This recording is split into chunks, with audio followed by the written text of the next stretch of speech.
Boa noite a todos e a todas. Estamos aqui para a atividade de encerramento do nosso evento, que foi o primeiro Congresso Internacional de Estudo das Diferenças e Alteridade, Identidades Fraturadas, Memória Cultural e Processos Diaspóricos, e o primeiro Seminário Internacional da Rede Internacional de Pesquisa em História e Culturas Contemporâneas. Desde já, eu desejo agradecer a todos e a todas que estiveram conosco nesses 4 dias, que estiveram, enfim, participando dos debates, que, enfim, deram uma acolhida muito grande a todas as atividades. E, nesse momento, eu também quero agradecer de público, a nossa conferencista de encerramento, a professora Eugênia Allier Montaño.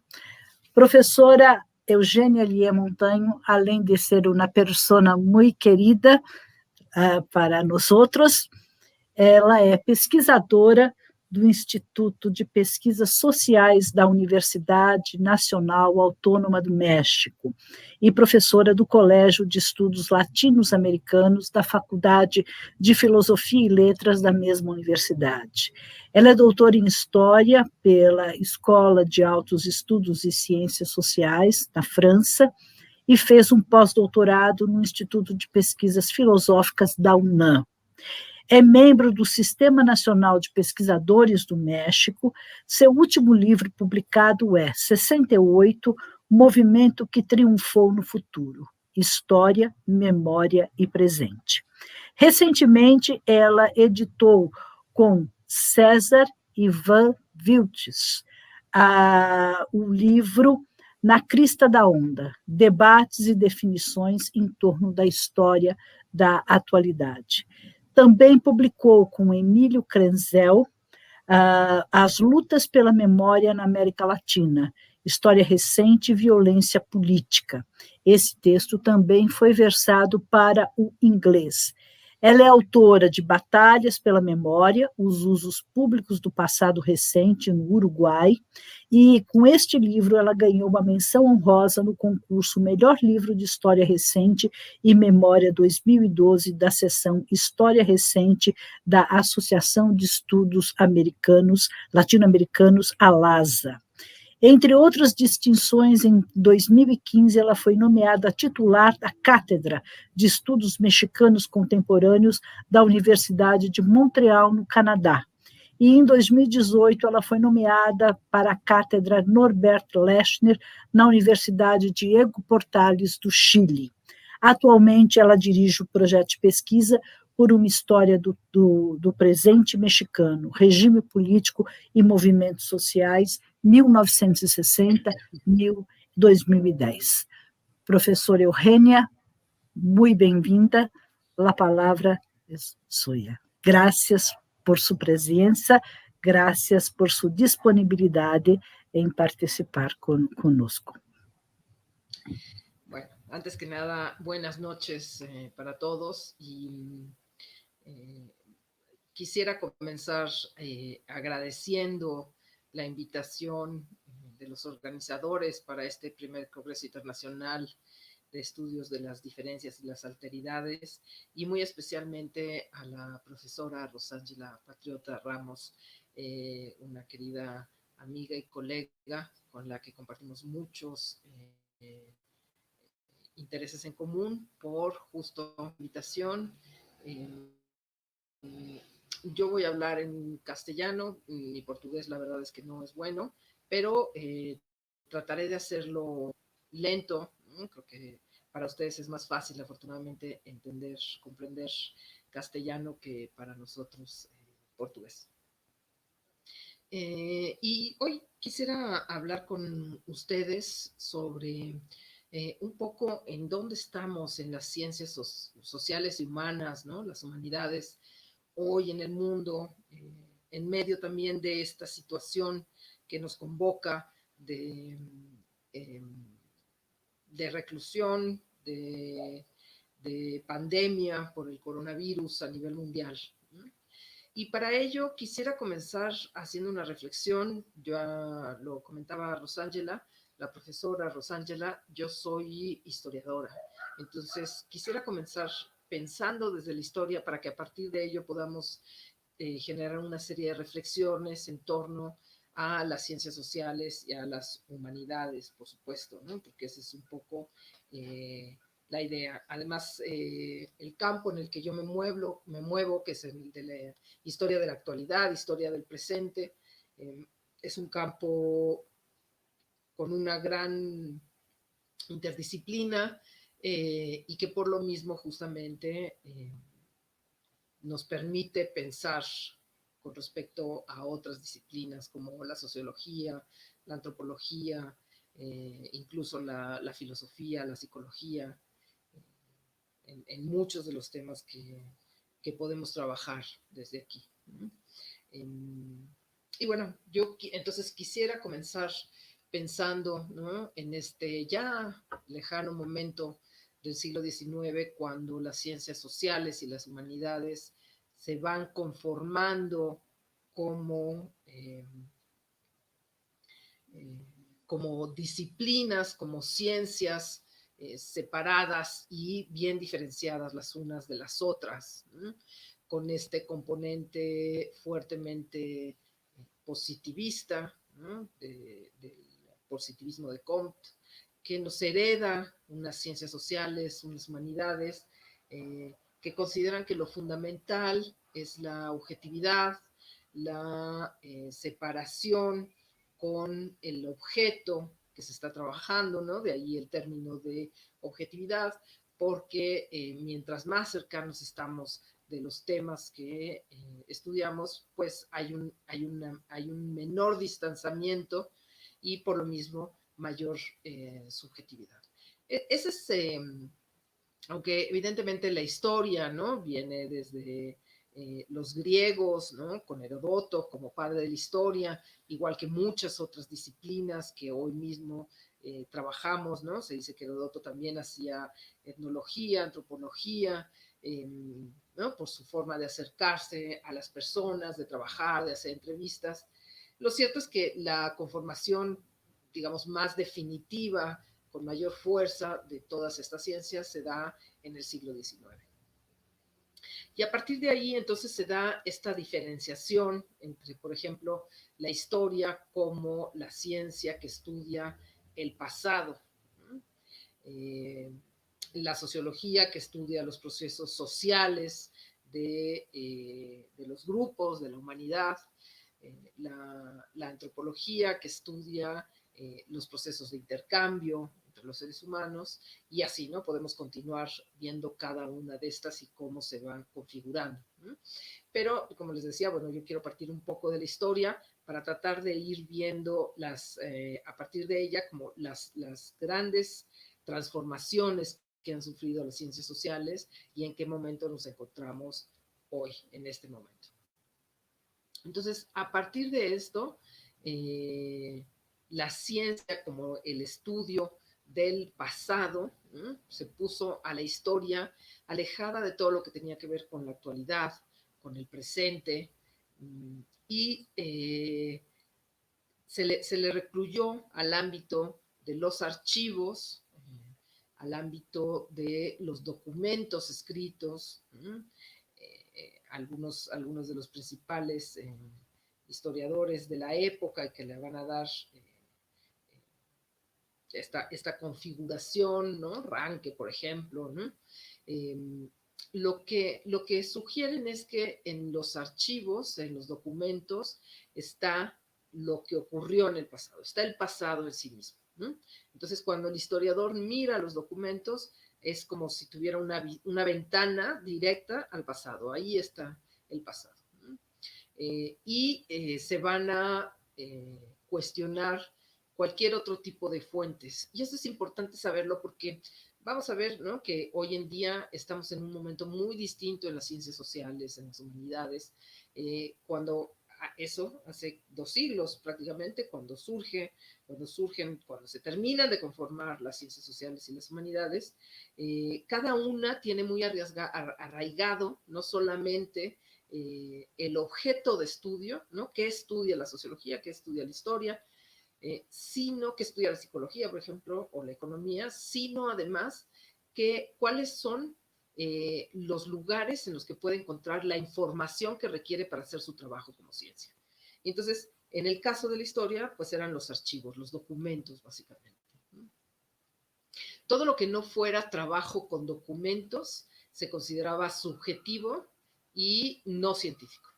Entonces, de hecho, eso va a hacer también que todas las cuestiones teóricas en la historia queden marginadas, porque se consideraba que, pues eso, ¿no? De alguna manera, el pensamiento teórico eran más elucubraciones, en historia, más elucubraciones que finalmente un trabajo científico que estuviera ligado a lo que realmente había ocurrido en el pasado.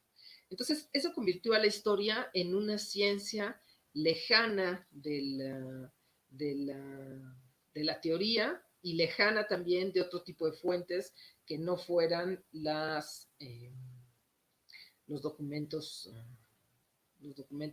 pues básicamente gubernamentales, que eran los que se guardaban en la mayoría de los archivos. Prácticamente todo el siglo XIX vio mantenerse estas formas de la historia, de la sociología,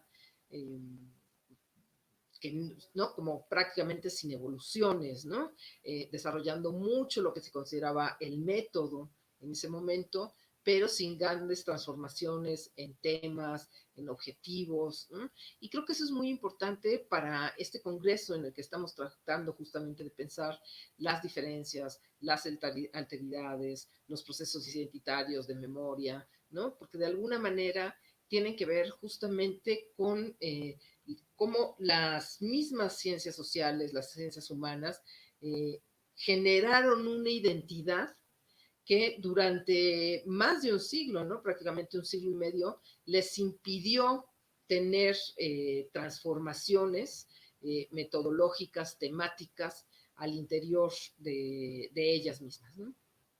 Entonces, este mantenimiento, ¿no? De esta identidad de, por ejemplo, la historia como la ciencia del pasado, va a ser, ¿no? Que no sea sino eso, ¿no? Por un lado que la metodología, ¿no? Sobre todo son los métodos los que se van a desarrollar muchísimo, tanto en sociología, en historia, en otras disciplinas que también van surgiendo, la ciencia política, la antropología, ¿no? Lo que van a existir cada vez más durante el siglo XIX y la primera mitad del siglo XX son estudios de caso muy importantes. Pensemos, por ejemplo, en antropología con Levi-Strauss, con obviamente ahí también todo el desarrollo teórico y metodológico que hay, ¿no? En torno al estructuralismo, los distintos momentos también que se va viviendo, ¿no? De pasar del individuo al ser social, ¿no? A la estructura. Y estas identidades, eso, ¿no? Lo que nos van a permitir son los grandes trabajos de pioneros de cada una de las disciplinas, ¿no? que tenemos y que siguen siendo hoy de alguna manera un clásico, referente, importantes para cada una de las disciplinas, ¿no? Y pienso en el caso de la historia, por ejemplo, en Marc Bloch, en Lucien Febvre, más allá de Ranke, ¿no? Y todos los positivistas del siglo XIX, ya en el siglo XX, estos grandes historiadores que lo que van a permitir es generar trabajos muy concretos sobre casos específicos, pero que además van a permitir eso, ¿no? Seguir reflexionando en torno al método, y Bloch será uno de los que saque uno de los principales libros para la historia, que hoy mismo sigue siendo un referente, que es el oficio del historiador, ¿no? Y que justamente donde Bloch sigue, bueno, en ese momento desarrolla toda la cuestión de la metodología de las distintas fases en historia y que hoy mismo pues sigue siendo un referente sobre cómo hacer historia hoy. Entonces, hay pues como este desarrollo en parte teórico, metodológico y de casos en las ciencias humanas y sociales, pero los años 60, en casi todos los casos, en casi todas las ciencias sociales, humanas, eh, van a traer cuestionamientos muy intensos, ¿no? Que justamente van a tener que ver más con las dudas, con las crisis, ¿no? La crisis de la historia a partir de los años 60, 70, ¿no? Crisis porque además las sociedades de los años 60, las sociedades occidentales en donde nos movemos, tienen también un cuestionamiento muy importante, ¿no? Cuestionamiento por diversos lugares, ¿no? Por un lado va a estar toda la parte referida a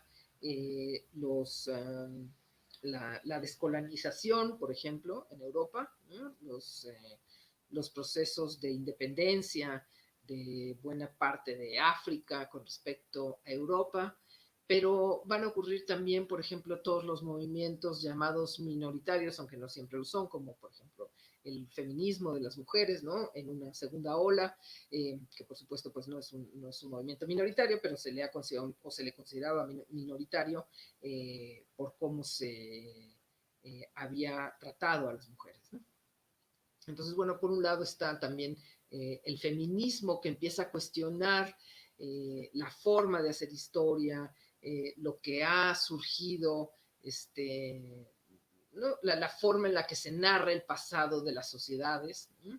Y lo mismo van a hacer otros grupos, particularmente obreros, ¿no? En el mundo, otras identidades sexuales, ¿no? Eso será un poco más en los años 70, como homosexuales, lesbianas, ¿no? Que empiezan a cuestionar también esa historia narrada desde una única nación en la que todos seríamos iguales, ¿no? En la que aparentemente todos éramos iguales. Nunca lo fuimos, pero esa era la nación que narraba la mayoría de las historias en nuestros países, en América Latina y en otros países occidentales. Frente a ello, también va a haber otra minoría que son los regionalistas, particularmente en Europa, que van a cuestionar nuevamente esta historia de...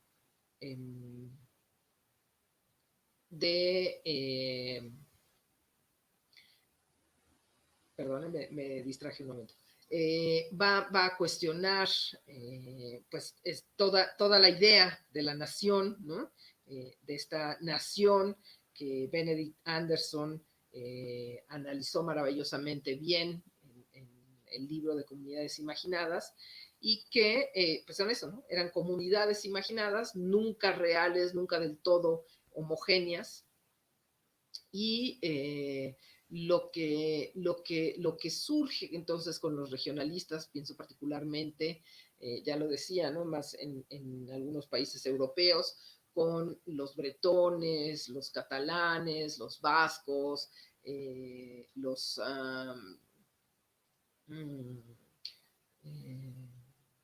corsos, irlandeses, escoceses, ¿no? Que de alguna manera están cuestionando la idea también de que exista una única nación, que es la que hasta ese momento, ¿no? Hasta los años 50, 60, los historiadores narraban como la historia nacional, ¿no? Una historia que tendía a ser fuertemente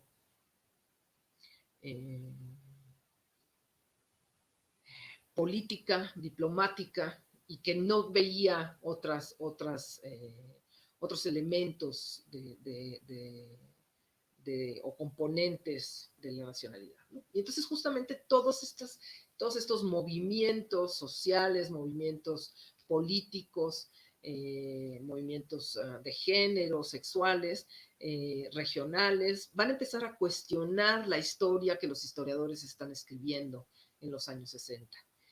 Y eso, ¿no? Eso, además de, por ejemplo, movimientos como los movimientos estudiantiles de los años 60, ¿no? Que se afianzaron particularmente en el año 68. Sabemos que hubo más de 5 decenas, ¿no? de movimientos a lo largo del mundo, ¿no? En Occidente y fuera de Occidente, en torno a movimientos juveniles de estudiantes que pedían cuestiones muy, muy disímiles, muy diferentes, ¿no? Desde cambios en las universidades, cuestiones del régimen político en los países donde había autoritarismo, ¿no? Como por ejemplo el caso de Brasil, México, algunos países en Europa del Este. Y estos movimientos también van a ser nuevamente otro cuestionamiento a la historia, y esto va a conllevar a que de alguna manera los historiadores también se pregunten cuál es su trabajo, qué es lo que están haciendo, y va a venir como una fractura al interior de la historia. Y todo esto que ocurre, ¿no? Desde finales de los años 50, ¿no? Cuando podemos empezar a considerar que comienzan los años 68 y hasta mediados de los 70, dependiendo del país, va a generar, pues eso, ¿no? Transformaciones al interior de la historia, transformaciones al interior del campo, y el surgimiento, ¿no? Y eso es lo que creo que es más importante para esto que quisiéramos pensar sobre las distintas identidades, sobre las alteridades, que tiene que ver justamente con el surgimiento de nuevas formas de hacer historia. Que ahí sí ya va a ser después de este siglo y medio de inmovilidad en torno a la historia, en torno a la metodología. Los años 60 en adelante y hasta el día de hoy son un continuo cuestionamiento sobre qué es la historia, cómo debe hacerse la historia, es la historia objetiva realmente. Van a surgir, por supuesto, todos los trabajos teóricos de Hayden White y de muchos otros especialistas, ¿no? Que van a cuestionar la forma de escribir la historia, que van a cuestionar la objetividad, que van a cuestionar las fuentes, que van a cuestionar el que en esas fuentes se encuentre el pasado como antes se pretendía desde pues la propia historia, ¿no? Entonces, creo que es un momento muy importante ese, el de los años 70, probablemente tan importante como el que estamos viviendo ahora, con otras transformaciones. Bueno, ahí van a surgir muchísimas formas de hacer historia, de la historia política. Vamos a pasar a la historia cultural, a la historia de la memoria, a la historia del tiempo presente, a la historia de las mujeres, por supuesto, a la historia oral, a la historia de la fotografía, a la historia audiovisual, a la biografía, ¿no? Un reflorecimiento de la biografía, y bueno, a la historia ecológica también, por supuesto, porque hay una rama muy importante desde entonces destinada a la historia de la biología, un cuestionamiento.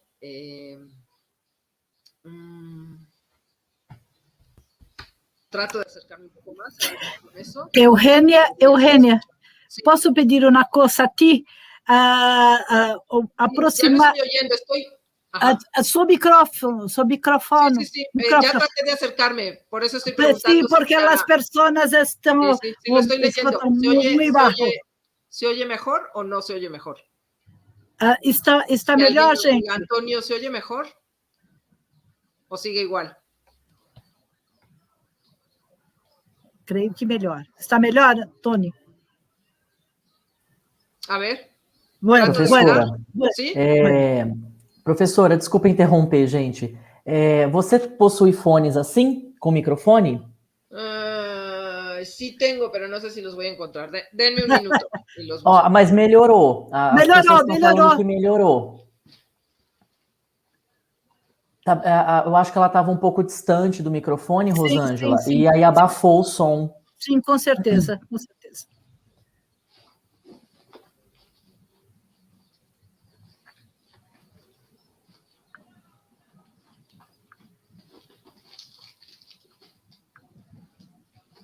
Professora, se eu não estiver disponível... Solo déjenme ver si está aquí, si no, pues No, no. trato de... Ah, ahí está. Ótimo.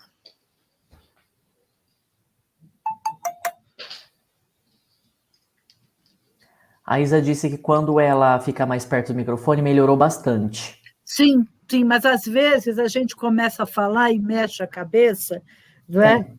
E... Bueno, denme un segundo y aprovecho para tomar un poco de agua. Perfecto.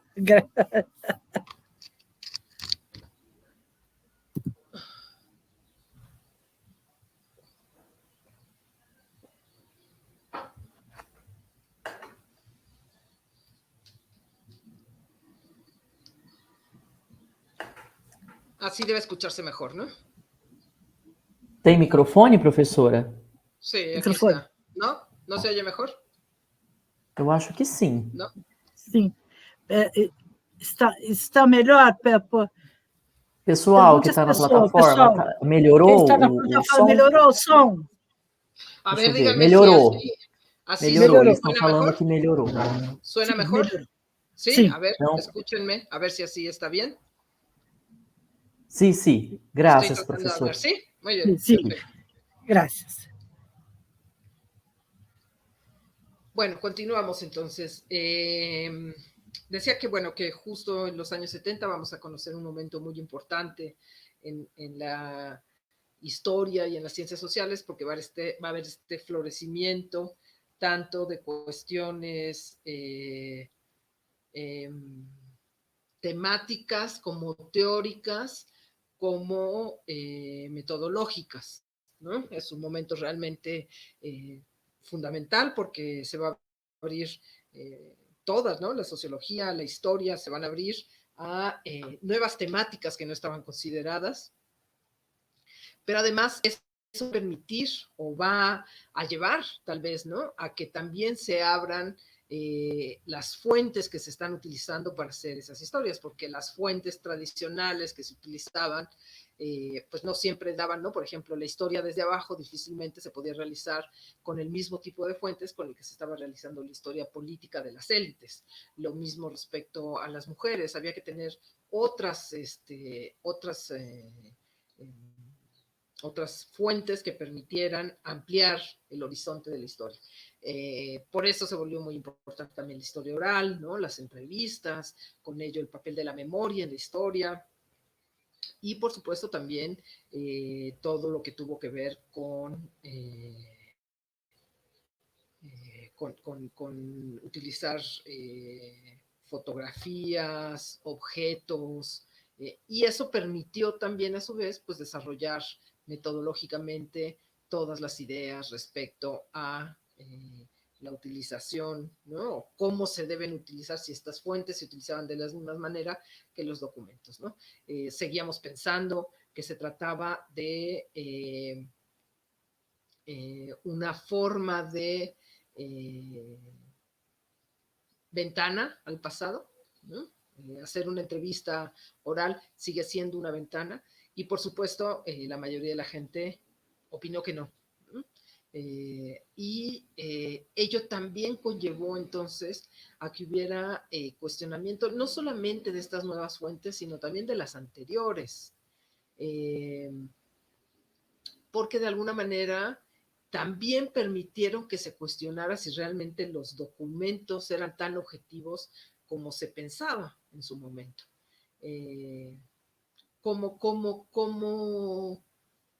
¿No? En un documento no hay subjetividad, no hay los valores de una época, no hay los valores de quien escribe.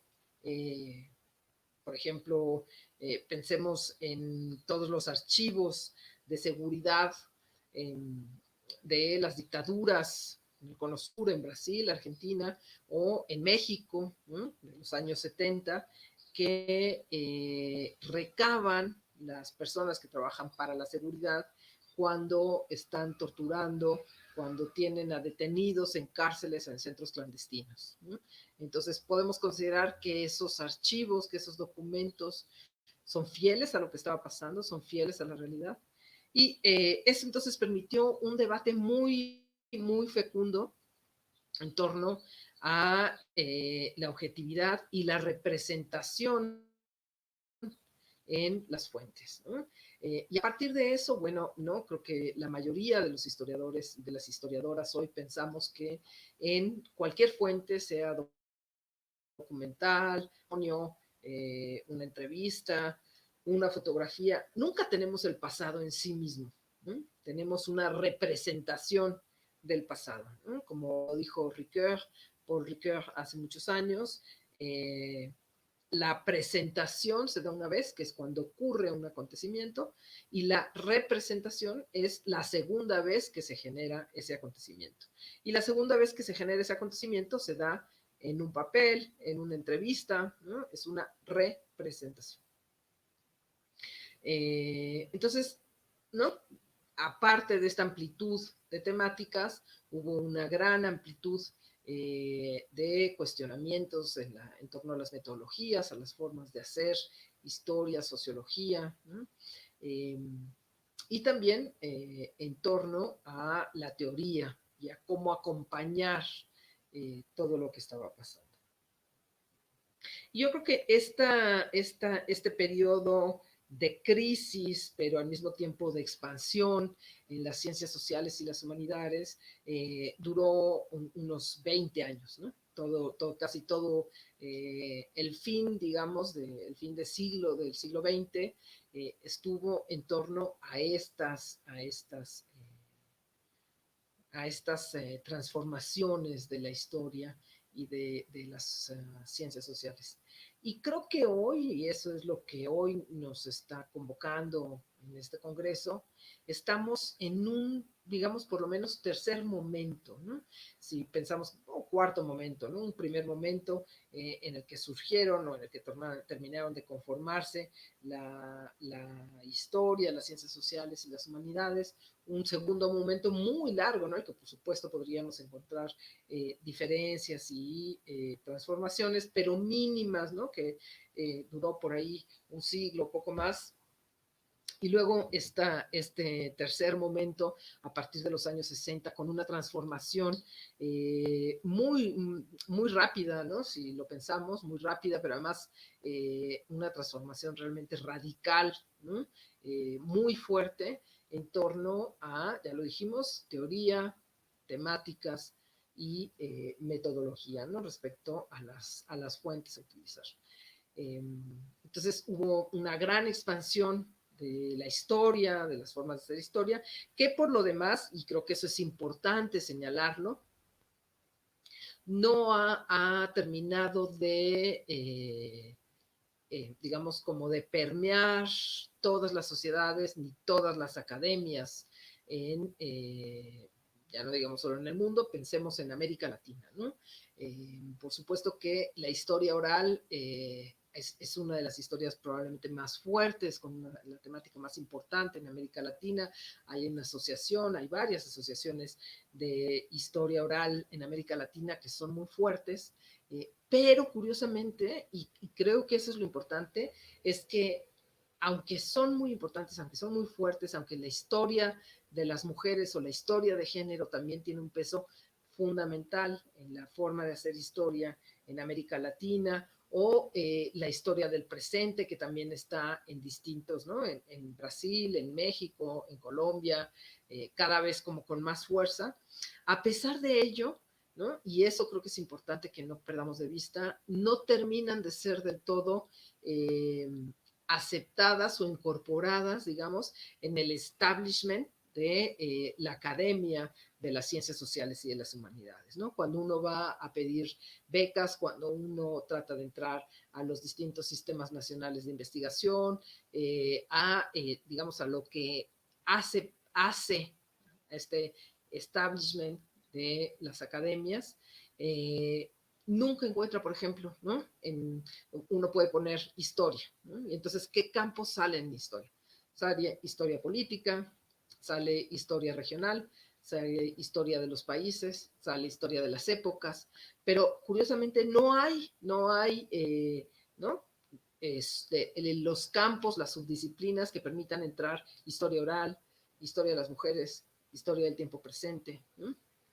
Creo que justo estas tres formas, ¿no?, de pensar a la sociedad, de pensar a los seres humanos, de pensar a los seres humanos en el tiempo, como diría Bloch, son las que de alguna manera han cuestionado mucho más a la historia, son las que han permitido un crecimiento mucho más amplio, mucho más rico para historiadores e historiadores, y sin embargo son los que, esos tres campos son los que menos, ¿no?, se les ha permitido llegar como o ingresar definitivamente a la academia histórica, digamos, con derecho de pie, ¿no? Y creo que eso justamente se debe a que son los que más cuestionan la forma de hacer historia, ¿no? La historia oral cuestionó particularmente las fuentes con las cuales se trabajaba, ¿no? Cuestionó este documento que, como decíamos, se supone que era aquel que permitía mirar directamente al pasado. Si se hace historia oral, ¿no?, entonces el documento ya no es tan importante o puede no ser el centro del trabajo del historiador. Permitió también cuestionar la objetividad de los historiadores, porque en efecto cualquiera que ha hecho historia oral sabe que hay una buena parte, hay una carga de subjetividad tanto en el historiador como en la forma de hacer las entrevistas, como en a quienes se les hace las entrevistas. Pero, y ahí está la cuestión, es cómo controlamos esa subjetividad, ¿no? Aceptamos que está ahí, pero ¿qué hacemos con ella? La historia de las mujeres, ¿no?, la historia de género, transformó, ¿no?, y cuestionó también a la historia, porque cuestionaba el tema central que había sido el objeto de la historia durante un siglo y medio, ¿no?, por lo menos, que era el de los varones de clases altas, ¿no?, de las, digamos, de las dirigencias, normalmente blancos, los ciudadanos, que eran quienes hacían la historia y quienes después la escribían y quienes escribían sobre ellos. Entonces, la historia de las mujeres, la historia de género, vino a cortar y a romper eso, ¿no? Vino a decir, ojo, porque falta el 50% de la población que no está siendo incluida en esto que ustedes están diciendo, ¿no? Y era una forma de cuestionar. Además, cuando surgen, ¿no?, particularmente en Estados Unidos y en otros países, cuando surgen, cuando las historiadoras tratan de entrar a la academia de historia, no se les permitía, ¿no?, porque se consideraba que era casi, y eso estamos hablando de los años 60, no se crean que estamos hablando del siglo XIX, se consideraba un sacrilegio que las mujeres estuvieran ahí, que las mujeres pudieran escribir algo diferente, ¿no?, sobre otro tipo de sujeto en la historia.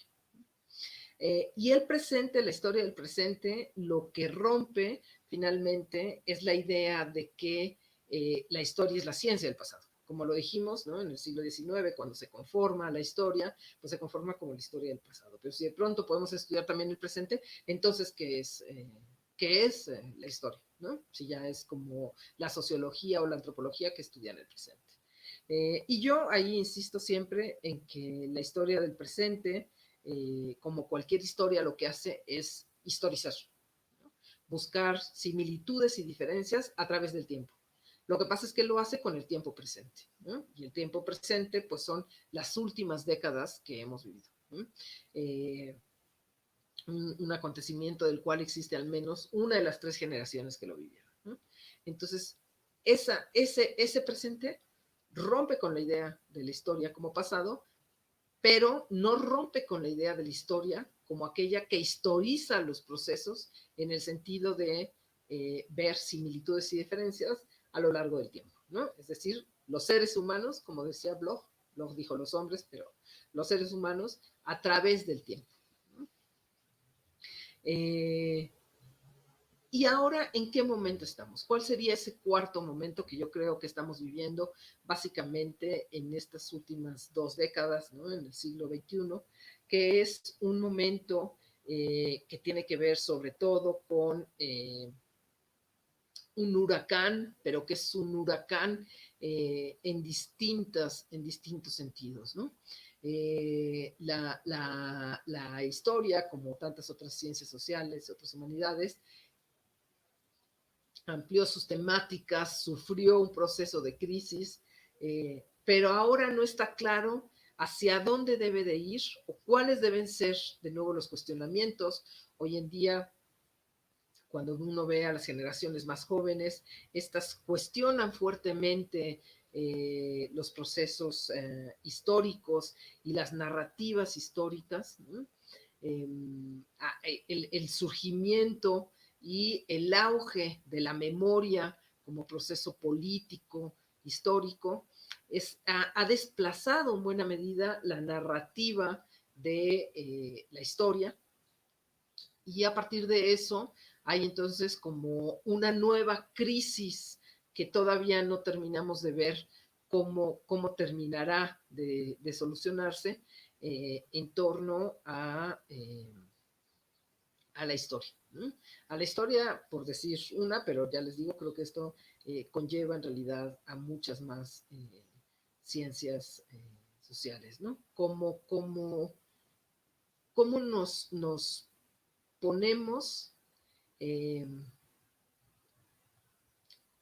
frente a la memoria entendida como un proceso de cuestionamiento, ¿no? Y aquí creo que vale la pena, a ver, aclarar un par de cosas, ¿no? Antes de continuar. En primer lugar, la memoria es nuestra capacidad de recordar el pasado, mientras la historia es nuestra habilidad para conocer el pasado, nuestra capacidad para conocer el pasado.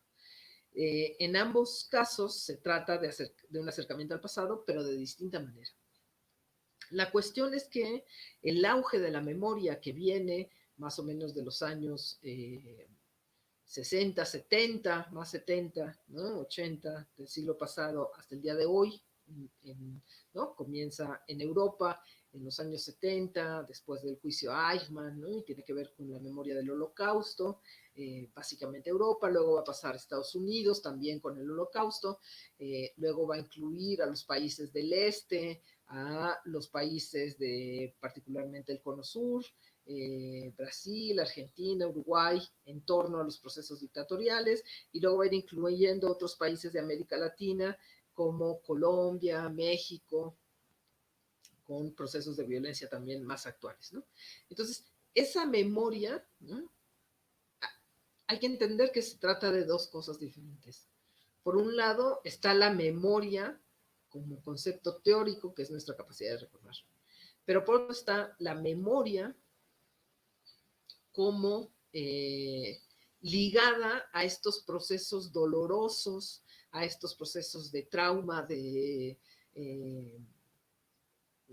herida, ¿no?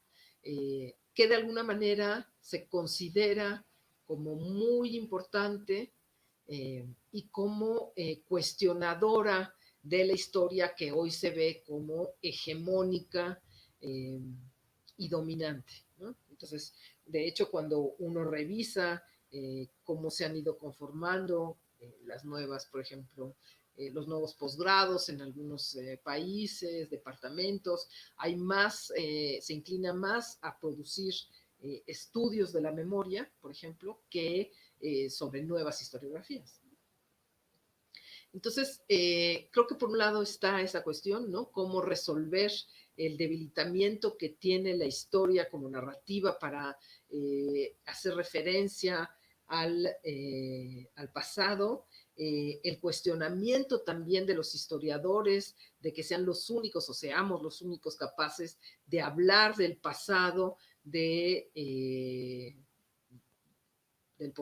las sociedades, ¿no? En general, cuando también podría ser la memoria, ¿no? Con toda esa fuerza, hay este cuestionamiento, ¿no? Como otro tipo de narrativas, de discursos que tienen la capacidad de cuestionar a las ciencias sociales. ¿No? Luego también está esta dificultad de las ciencias sociales, de las humanidades hoy, de ir, digamos, por delante de lo que va ocurriendo con el mundo, ¿no? Un poco como lo que nos ha llevado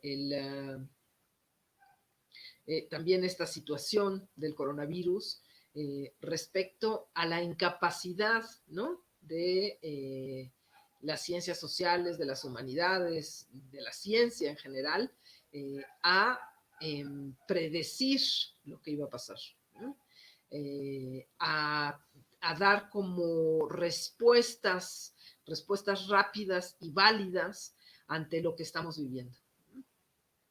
Desde todos los lugares, ¿no? Desde los cuestionamientos a la psicología, de si puede o no puede ayudar en estas situaciones, respecto a la historia, ¿no? De cómo narrar también lo que está ocurriendo, de la sociología, de, por supuesto, todos los estudios de género también sobre, por ejemplo, lo que está pasando hoy con muchas mujeres no solo en América Latina, en el mundo, respecto a esta situación de encierro, en el cual se han visto enfrentadas a sus violentadores y a una violencia pues exacerbada en esta situación, ¿no? Entonces, un poco como los científicos sociales vamos como a la saga de lo que va ocurriendo en el mundo y no somos capaces de dar respuestas rápidas y válidas ante lo que estamos viviendo, ¿no? Entonces, hay una serie de cuestionamientos, me parece, ¿no? Creo que en ese sentido estamos en el ojo del huracán respecto a cómo se tendría que rehacer las ciencias sociales, ¿no? Además, hay otra parte muy importante, me parece, que tiene que ver con la cuestión de género también, y que es cómo se escriben hoy las ciencias sociales, las humanidades, desde dónde, ¿no? Desde el historiador, la historiadora, el historiadore, ¿no? No sé cómo se traduce en portugués, ¿no? Este uso de la E que se está dando en castellano para hablar de un mundo en el cual lo dominante no sea lo masculino, ¿no? Incluso en donde haya un mundo que no sea binario, ¿no? Un mundo en el cual se puedan hablar de distintas maneras y desde distintas perspectivas, ¿no? Entonces, pese a todas las transformaciones que ha habido en los años 70, o que hubo, ¿no? En los años 70, ahora estamos como ante nuevas perspectivas, nuevos cuestionamientos, que yo creo que nos ponen más frente a preguntas que frente a respuestas, ¿no? Yo creo que la mayoría de los historiadores, los sociólogos, no tenemos respuestas ante cómo transformar nuevamente las disciplinas desde las cuales estamos trabajando, ¿no? Lo que sí es cierto es que en todo caso se trata de disciplinas que están mucho más ligadas al mundo vivo, ¿no? A principios del siglo XX, ningún historiador tenía una militancia que al mismo tiempo estuviera ligada a su forma de hacer historia, ¿no? Hoy es muy común que quienes tienen una militancia personal estudien esos mismos procesos de militancia desde la historia, ¿no? Es decir, que hay un compromiso, ¿no? Un activismo que se liga con las propias formas de trabajo de los científicos sociales, ¿no? Algo que antes no existía. Algo que incluso vemos, por ejemplo, yo lo puedo ver que en mi campo, ¿no? Que es la historia del tiempo presente, como los historiadores cada vez participamos más en procesos que tienen que ver también con cuestiones políticas, sociales de actualidad, ¿no? Por ejemplo, comisiones de verdad, juicios por derechos humanos, informes también sobre derechos humanos y violaciones de derechos humanos en nuestros países en la actualidad, ¿no? Creo que hay pues como una forma distinta de ligar el compromiso, la militancia y el trabajo político, pero también veo, ¿no?, que con las nuevas generaciones viene una transformación mayor, ¿no?, mucho más radical y cuestionadora de cómo estamos haciendo el trabajo, ¿no? Esto desde distintas formas de hablar y de narrar. Muchas de mis alumnas, por ejemplo, cuando me escriben los trabajos teóricos, ya no dicen el historiador, ¿no? Siempre dicen la historiadora. Entonces, ¿qué tanto todo esto que está pasando estamos ante cambios, cambios civilizatorios, en cierto sentido, ¿no?, con lo que está ocurriendo? ¿Qué tanto, por ejemplo, de lo que está pasando con la pandemia va a llegar para quedarse, ¿no? Muchas de estas formas de relacionarnos hoy en día a través de los dispositivos, ¿no? El que ya no sea necesario que una persona viaje para que los congresos sean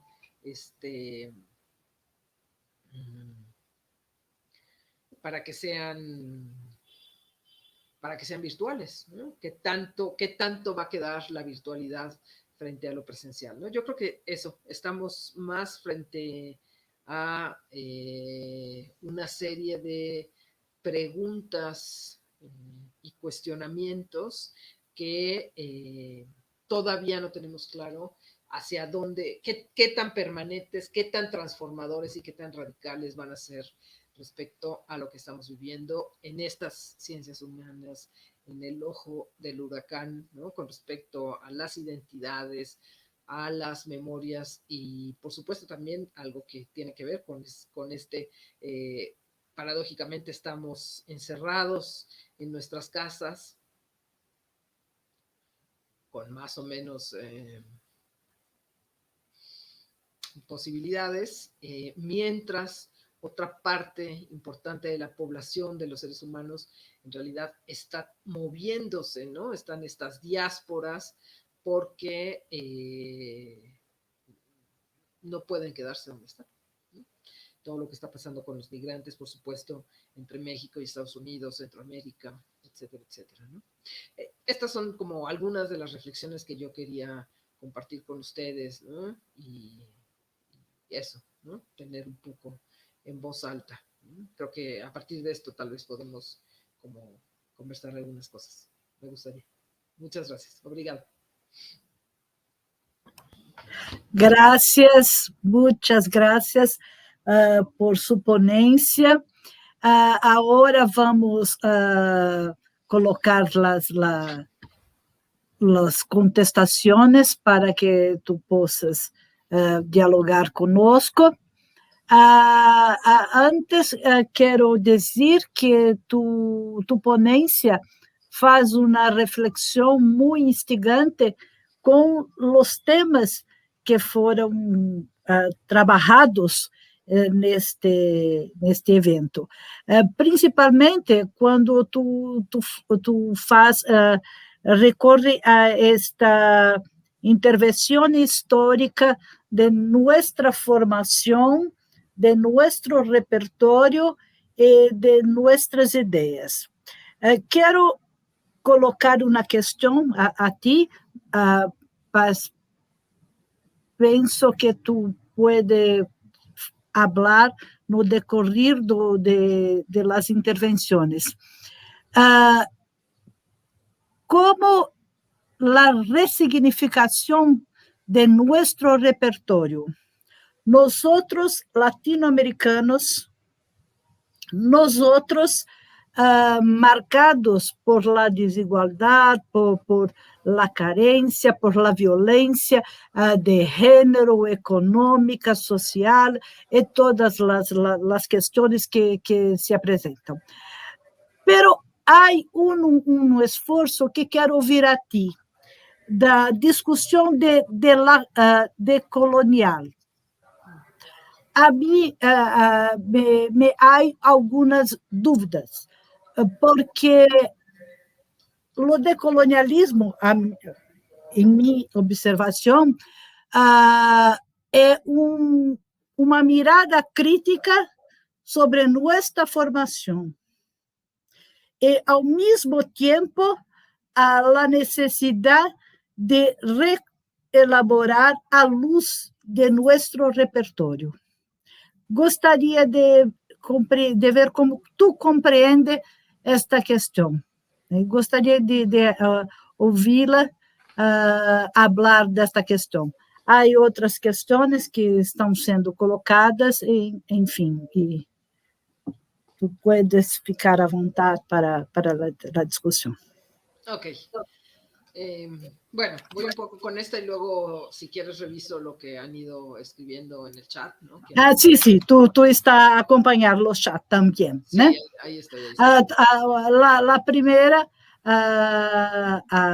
Isa está haciendo la traducción para ti en lo español. Cualquier cosa, estamos a disposición, por favor. Sí, perfecto. Sí, yo creo que en efecto, ¿no?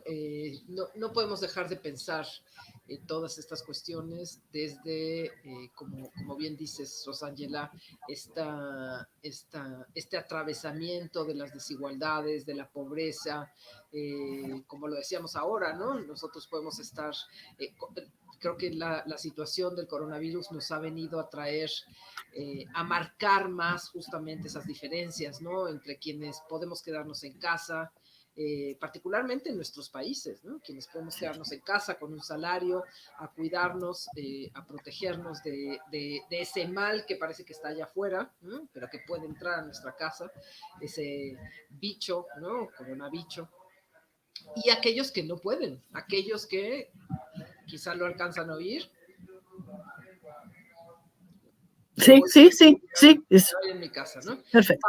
Pasa el señor de los tamales o el señor, ¿no? Vendiendo, me imagino que en Brasil debe ser algo parecido, porque ellos no se pueden quedar en casa. Si ellos no salen a vender todos los días, no sobreviven, ¿no? Entonces, eso, ¿no? La diferencia también con las mujeres, por supuesto, ¿no? Lo sabemos, las mujeres que somos quienes nos hemos dedicado más al cuidado de los otros, al cuidado de los niños, al cuidado de los adultos mayores, al cuidado de aquel que lo necesita, ¿no? Pero además las mujeres que, como ya dije, pues son violentadas, ¿no? Entonces, yo creo que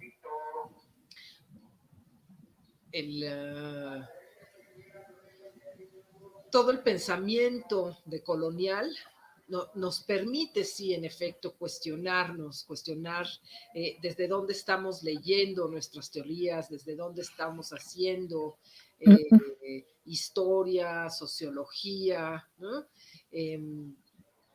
Pero creo que hoy en día es como tú dices, ¿no? También hay un cuestionamiento de estos cuestionamientos, ¿no?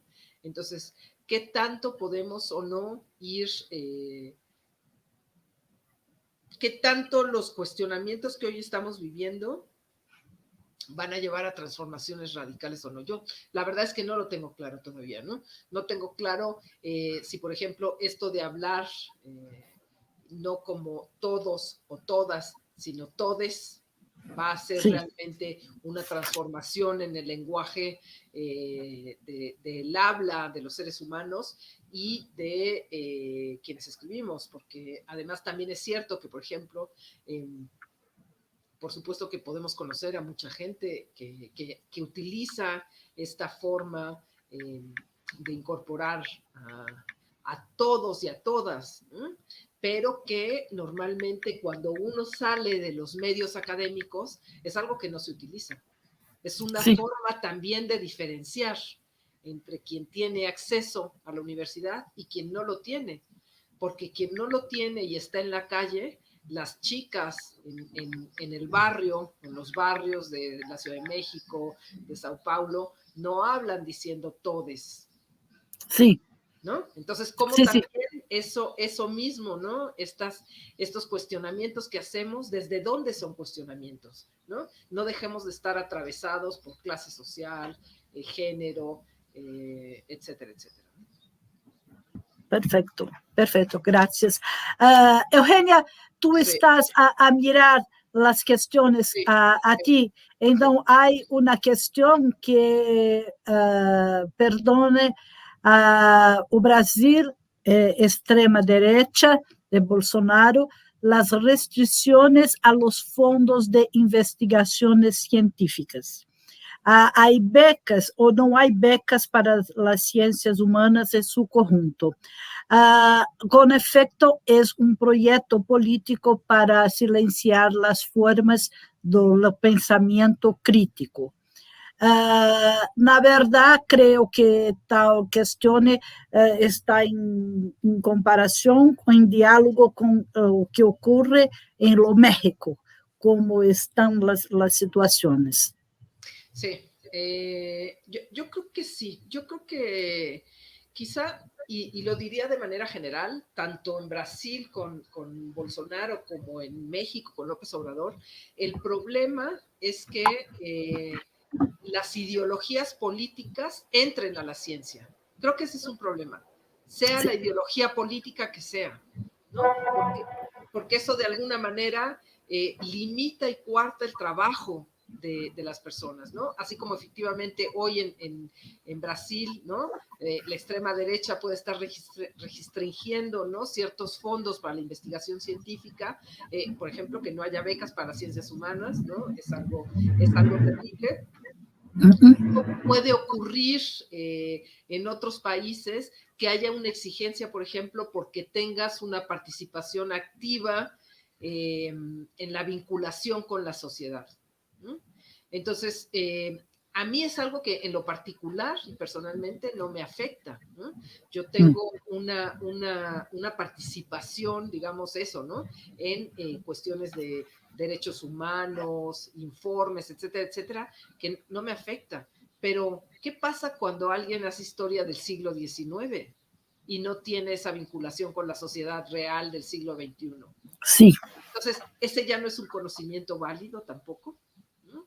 Y creo que lo que pasa, ¿no? Muchas veces es que justamente como que los gobiernos, ya sean a veces de izquierda o de derecha, tratan de incluir su apuesta política o su ideario político en las ciencias. Yo creo que ese es un error, ¿no? Sí. Yo creo que las ciencias siempre tienen que estar por fuera. Yo creo que tiene que ocurrir lo que ocurrió hace unos años en Brasil, hace unos años en Argentina, que era el gran apoyo que hubo, ¿no? Desde otro tipo de gobiernos hacia las ciencias humanas, hacia las ciencias en general, y que se crearon grandes, ¿no? Se crearon nuevas universidades, se crearon nuevos fondos de investigación. Eso es lo que tiene que existir, pero en ningún caso se tiene que decir cómo se tiene que hacer la ciencia. Sí. Es algo que, por ejemplo, también pasa muchísimo en Venezuela, ¿no? Los historiadores que temen hablar porque temen las represalias también. Sí. Eso es terrible, ¿no? Sí. Acá me preguntaban cómo influye, ¿no? ¿Cómo estaría el impacto de las tecnologías en el siglo XXI? Perfecto. Sí. Ajá, dice que es un ritmo más corto y acelerado. Y cómo si eso modifica también la forma de representación en las memorias o impacta en la forma de trabajo del historiador. Yo creo que está impactando definitivamente, ¿no? Yo creo que todo esto que estamos viviendo, ¿no? Y no solo esto, ¿no? Desde antes ya venía, por ejemplo, hoy muchos archivos, muchos fondos están ya en Internet, ¿no? Y pueden consultarse ahí, ¿no? Los alumnos que están en posgrado pueden trabajar en Estados Unidos, en Brasil, en México o en Argentina o en Europa, porque en cualquier lugar van a encontrar esos fondos, ¿no? Están en la nube ya, no necesitan ir al país a hacer el trabajo de archivo que antes se tenía que hacer. Podemos hacer entrevistas de esta manera, ¿no? Pero creo que lo que sí me gustaría decir es que hemos reflexionado poco sobre estas nuevas formas de trabajo y sus metodologías. ¿No? Como los desafíos que conlleva, ¿no? Por ejemplo, trabajar con Internet, trabajar con blogs, trabajar con Facebook, trabajar con una serie de... O sea, hay muchos historiadores que dicen, es que eso no es una fuente. Pues a lo mejor hoy podemos decir que no es una fuente, pero en 30 años va a ser una fuente sí o sí. Sí. Lo queramos o no lo queramos.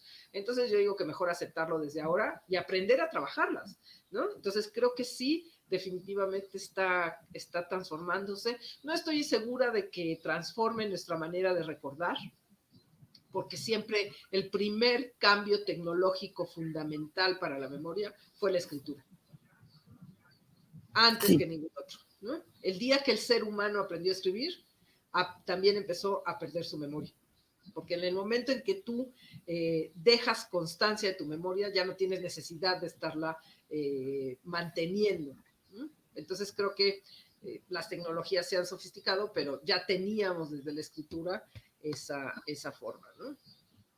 Sí. Perfecto.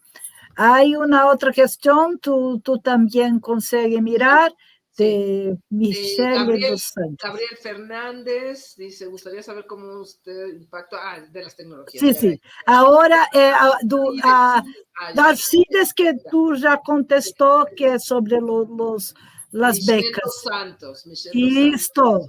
Conceptualmente, ¿cómo separar los conceptos de historia reciente, historia contemporánea, historia del tiempo presente? Muchísimas gracias, Michelle. Me haces justo así mi pregunta. Va para mi mole, como diríamos aquí, ¿no? Mi taza de té. Mira, yo creo que en realidad se trata de distintas formas de historia, ¿no? La historia reciente que se ha utilizado en general más en el Cono Sur, en Argentina, en Uruguay, en Chile, y en Brasil hay, como me parece, una disputa, ¿no?, entre historia reciente e historia del tiempo presente.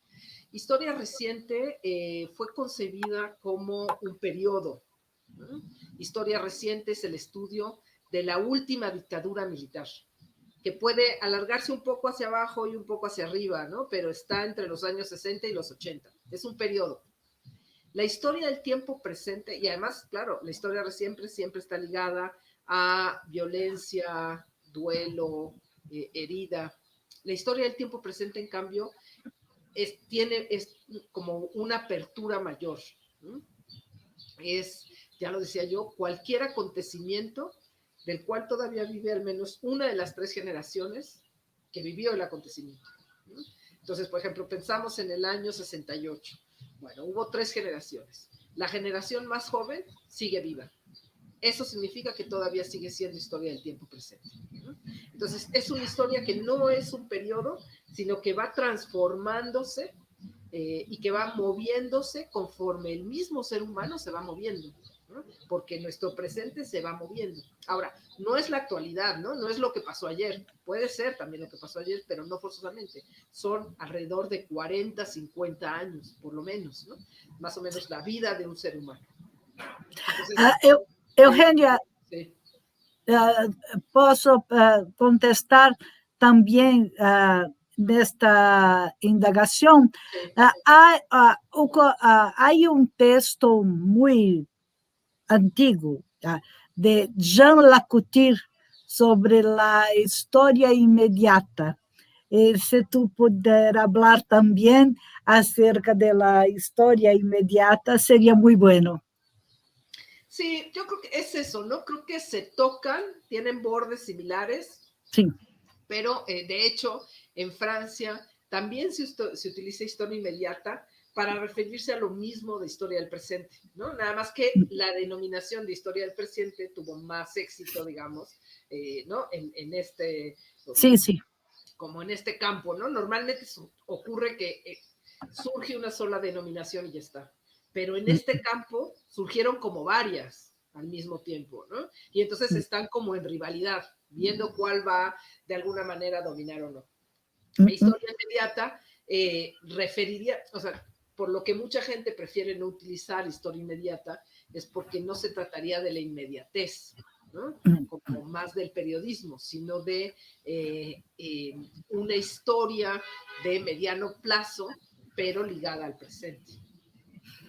Sí, por ejemplo, los acontecimientos muy recientes en Brasil, por ejemplo, para Lacouture, la cuestión estaría a cargo de los periódicos y no de los historiadores, por exemplo, os documentários sobre a deposição do governo de Dilma Rousseff, as manifestações acerca da deposição ou não de Jair Bolsonaro. Então, questões que ficam nesse intermeio entre o tempo presente e a imediatez de los acontecimientos. Y muchas veces creo que ocurre así, Rosángela. Pienso en México, por ejemplo, con respecto a Ayotzinapa, a la desaparición de los estudiantes de Ayotzinapa. Si uno revisa, hay como 30 libros ya. 28 son de periodistas. Sí. Pero también tiene que ver con cómo trabaja el periodismo y cómo trabaja la historia, ¿no? Sí, perfecto, ¿no? Correcto. Creo que en realidad no es que la historia no se interese por Bolsonaro o no se interese por Ayotzinapa, es simplemente que va a ser un trabajo que toma mucho más tiempo porque ¿no? se trata de indagar muchas más fuentes con una gran profundidad. Y ese trabajo, pues normalmente, por ejemplo, lo hacen los jóvenes en los posgrados. Son 4 o 5 años de estudios. Y una vez que está lista la tesis, hay que convertirla en libro, armarla, publicarla. Eso significa 7 o 8 años. Sí. Entonces, aunque la historia empiece a trabajar en 2014 con la desaparición de los... ¿no? Apenas van a empezar a salir los libros de historia. Sí, a lo tiempo de la investigación, lo tiempo de la maturación de la escrita, de lo trabajo y después la divulgación. Ahora, tú también levantó una cuestión muy importante, que lo trabajo metodológico que tienen los periodistas y que lo tienen el trabajo de historiadores, porque en la sociedad hay una mezcla muy grande de toda la bibliografía. Así es. Pero además es fundamental el trabajo de los periodistas, porque normalmente hacen la primera labor, ¿no? Son los primeros que van y trabajan un tema, y es lo que después los historiadores vamos a estudiar. Es la primera historiografía. Sí, el primer registro con esto. Ahora, la cuestión de la profesora Thais Leão Vieira, tú también consigues mirar aquí, sobre fake news. Sí. Dice, bueno, el papel de los historiadores en el escenario actual de la llamada posverdad, con el fenómeno de las fake news y toda la relativización de la verdad. Sí, yo creo que es un tema, a mí me apasiona, y es un tema que viene siendo de actualidad, digamos, desde los años 70, con Hayden White, ¿no? Y todo el cuestionamiento justamente de la verdad en la historia, ¿no? Del relativismo. Y yo creo ahí, Thais, que hay como dos grandes corrientes también que se oponen en este sentido, que son por un lado, digamos, el positivismo todavía existente en la historia, ¿no?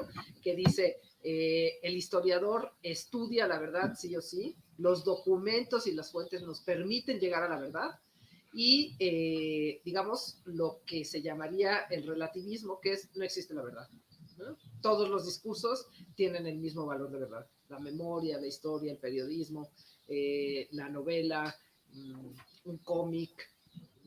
Y yo creo, a mí me gusta mucho en ese sentido Lacapra, Dominique Lacapra, porque él dice que habría que ponerse más bien como en un lugar intermedio entre esos dos, ¿no?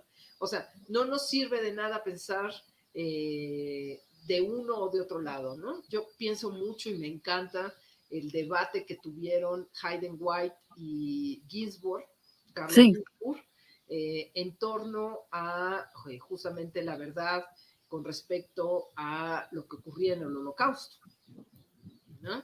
Y entonces, bueno, Hayden White dice, es que pues no hay verdad, o sea, cada discurso tiene su verdad, ¿no? Y Carlo Ginzburg, y creo que esa es mi posición también, es no, porque no es lo mismo pensar que sí murieron 6 millones de personas a que no murieron 6 millones de personas. Y creo que cuando uno trabaja con hechos de violencia, cuando uno trabaja con diferencias, cuando uno trabaja con gente oprimida, con subalternos, sabes que no da lo mismo cualquier verdad. No da lo mismo si en Brasil o en Argentina hubo desaparecidos, hubo torturados. No da lo mismo si en México hay más de 80,000 desaparecidos al día de hoy o no los hay, ¿no? Entonces, creo que más allá de la posverdad, tenemos que seguir luchando porque cierto tipo de cosas sí sean transmitidas a la sociedad desde la historia, ¿no? Creo que sí tenemos que luchar contra las fake news, creo que tenemos que luchar, por lo menos, o sea, creo que en efecto pueden haber discursos, creo que podemos decirlo de distintas maneras, pero es fundamental señalar que en México hay 80,000 desaparecidos. Eso es una verdad. Y esa es una verdad que los historiadores tenemos que ayudar a construir. Creo que es eso, ¿no? Creo que eso es importante, Thais, ¿no? Me parece. Alcides dice, al mismo tiempo se privilegian las ciencias exactas y en el área de la salud con objetivos inmediatos y orientados al mercado. En efecto, ¿no? Es el tipo de ciencia que nos están exigiendo hacer, ¿no? Como si pensar todo esto que estamos pensando no sirviera de nada, ¿no? O si no tiene resultados reales y tangibles, no sirve de nada. Y el mundo no es así, ¿no? Miguel Rodríguez me pregunta cómo evalúa el impacto o no de los estudios coloniales en nuevas formas de estructura. Creo que era un poco lo que me decías, ¿no, Rosángela? Sí. Sí. Y cómo entiende el avance de la extrema derecha en el campo, Leonardo, de la educación, especialmente en la historia, cómo superar los intereses del capital combinados con pautas morales. Sí, ¿no? Agradecida yo, ¿no? Obrigada yo por todas sus preguntas y por hacerme reflexionar aún más. Yo creo que es eso, ¿no? Yo creo que tenemos, para mí sí, ¿no? Pero eso no significa que así tengamos que vivir todos, ¿no? Ahí tengo un texto en el cual discutía sobre la ética y la política, ¿no? En el historiador del tiempo presente. Y yo retomo para eso a Foucault, ¿no? Foucault dice, la ética es vivir según el cuidado de sí mismo, según tus propios valores, ¿no? Preguntarte todos los días si estás viviendo según tus propios valores, según lo que tú crees que deberías hacer y cómo hacerlo. Entonces, yo creo que no todos tenemos los mismos principios, no hay valores universales, creo yo, no hay, pero sí te puedes preguntar si tú estás viviendo conforme a tus propios valores. Y yo creo en ese sentido, Leonardo, que el historiador también tiene una función social muy importante. Creo que tenemos, por eso a mí me gusta tanto la historia del presente, porque me permite debatir lo que está pasando en mi país, debatir lo que está pasando en América Latina, y al mismo tiempo no solo generar un debate público, sino tratar de incidir en las políticas públicas en torno a ciertas cosas, por ejemplo, derechos humanos u otras cosas, ¿no? Y entonces creo que desde ahí, ¿no? Desde ese tipo de trabajo, no pensar solamente que estamos en nuestro cubículo, alejados del mundo, sino que desde aquí podemos estar haciendo cosas también por el mundo en el que vivimos. Es lo que yo te diría, Leonardo. Gracias a todos por sus comentarios. Obrigada. Bom, Tony, não há, as questões estão encerradas, né?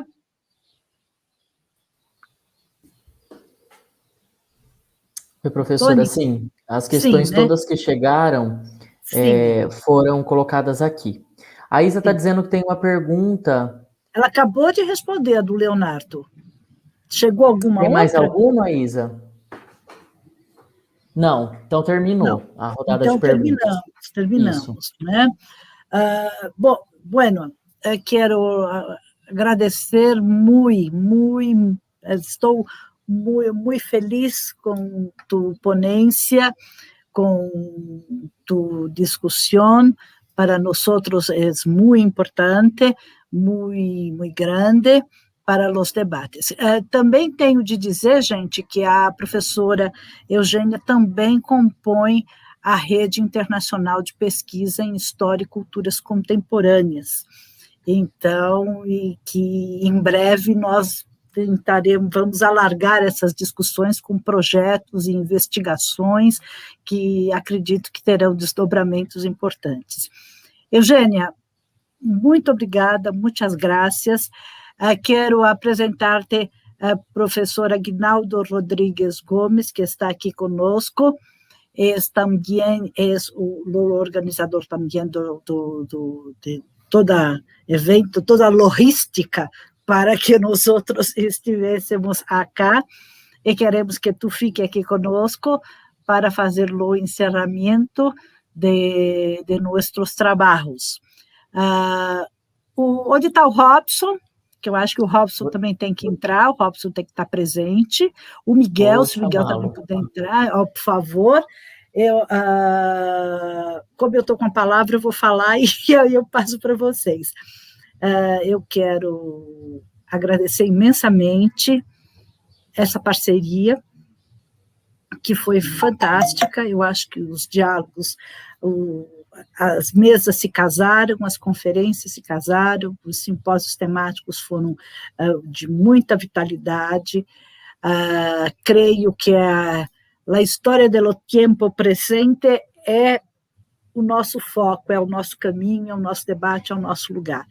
E uma coisa muito interessante que também nos permitiu ver o nosso lugar como pesquisadores latino-americanos, e não no sentido de dizer isso é algo que é um demérito, não, nós somos latino-americanos e temos as nossas questões, temos os nossos problemas, mas que não nos impede de dialogar com os outros.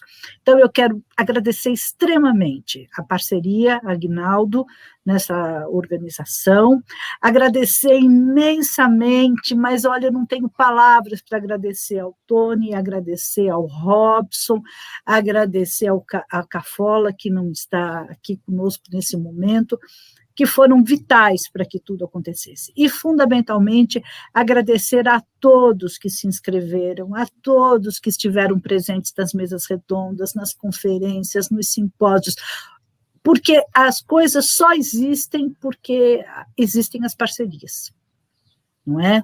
Então, por incrível que pareça, a gente, apesar da distância, eu acho que todos nós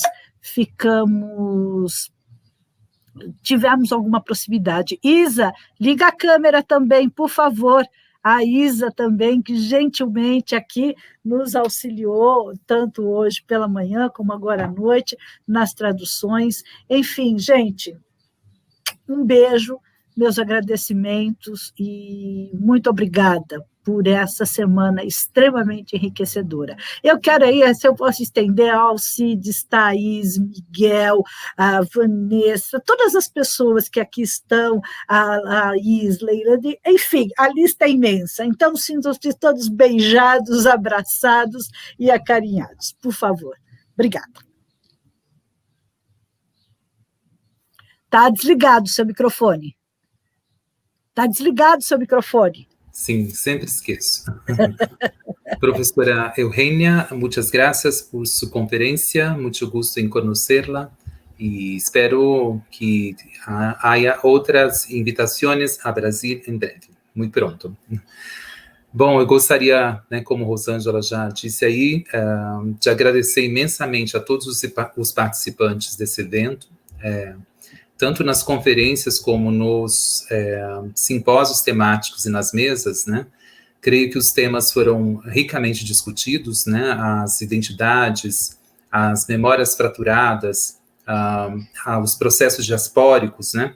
Sejam a partir das linguagens, seja a partir do plano político, ou dos processos de construção de uma agenda cotidiana, né? De uma micropolítica, do corpo, da arte, né, dos sujeitos, tudo isso perpassou o evento de maneira muito contundente. Então, por conta disso, eu gostaria muito de agradecer nossos conferencistas, né, professora Tânia Saunders, professora Eugênia, Todos os participantes da mesa, são muitos, eu não vou conseguir nominar aqui, né? Então, eu queria dar alguns números aqui. Nós tivemos em torno de 858 participantes, com 649 inscrições efetivadas.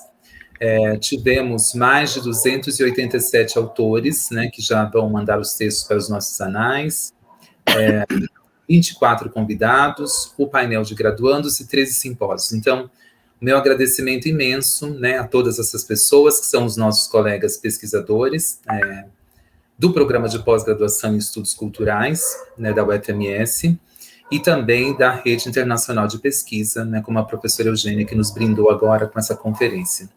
E aí, para finalizar, né, não menos importante, eu queria agradecer os meus ex, que são, né, os meus ex-alunos, Robson, Tony, Isa, Cafola, a Lana, que não foi minha aluna, mas queria agradecer também, que os ajudou bastante. Então, sem vocês o evento não teria sido possível, né? Eu queria deixar claro que esse evento, com a ajuda da Alana, foi feito por 5 pessoas, né? Assim, do ponto de vista da estratégia de bastidores. Então, foram pessoas que trabalharam bravamente. E acho que cumprimos o nosso papel, né? Acho que a ideia das ciências humanas sobre ataque não nos amedronta. Nós continuamos aí no front, né? Nos nossos espaços de sala de aula, nos nossos espaços sociais, ocupando posições públicas, mas também como cidadãos, e nós seguimos fazendo o enfrentamento. Então, eu só tenho a agradecer, né, e dizer que foi um prazer receber a todos. Queria dizer também, em nome do professor Miguel, né, nosso coordenador do programa de pós-graduação, que o PPG Cult está aberto para todos os pesquisadores que transitaram por aqui virtualmente, né, para propostas, para trocas e diálogos, e estamos à disposição. Vou passar para os meus ex, fiquem à vontade aí, na ordem.